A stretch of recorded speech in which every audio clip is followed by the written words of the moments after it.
હોય ને કોટન એમાં રોલ આવે આ રોલ હોય ને રોલ આ રોલના પેલા બે છેડા આપણે બે ફાડા કરી નાખવાના બે ફાડા થઈ જાય ને બે ફાડા થઈ ગયા પછી જે આ રૂ વધે એક છેડો વધે એક છેડાનો 3 આંગળ રૂ લેવાનું 3 આંગળ રૂ લેવાનું 3 આંગળ રૂ લઈને ઉપર અણીથી પકડીને બે ફાડા કરી નાખવાના અને રૂ જો આપણે આમ ઉપરથી પકડી અને રૂ પડી સોયની વચ્ચે અડાડવાનું જરી કંકુ કામ પડી લેવાનું એકદમ વાઈટ પતલી ઉપરની દાંડી મેઇન જેને પતલી થાય ઉપરની દાંડી એકદમ પતલી થઈ જાય બરાબર આ જો રૂ રહ્યું ને રૂ આપણે ઉપર અણીથી પકડવાનું અણીથી પકડી અને સોયની વચ્ચે મૂકવાનું જરી કંકુ કામ પડી લેવાનું એકદમ વાઈટ પતલી આમાં છે ને રૂ જાડું હોય ને રૂ જાડું મૂકવાનું તમે એટલે કદાચ એને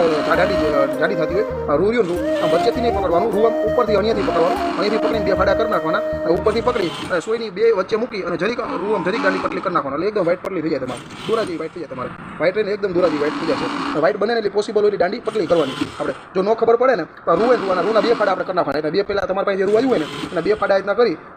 અને પછી 3 આંગળ રૂ લેવાનું આપણે બરાબર 3 આંગળ લઈ અને ઉપરથી બે કટકા કરી ઉપર અણીથી પકડવાનું હંમેશા અણીથી પકડશો તો વાઈટ પતલી થશે અને સોયની વચ્ચે રૂ મૂકવાનું સોયની વચ્ચે મૂકી જરી કંકુ તો લેલો એકદમ વાઈટ પતલી થઈ જાય જો તમને વાઈટ દેખો તો તમે કહો જો એક વાઈટની દાંડી જો આ વાઈટનું ફિનિશિંગ આપણે આ જ વાઈટનું ફિનિશિંગ કરવાનું હોય.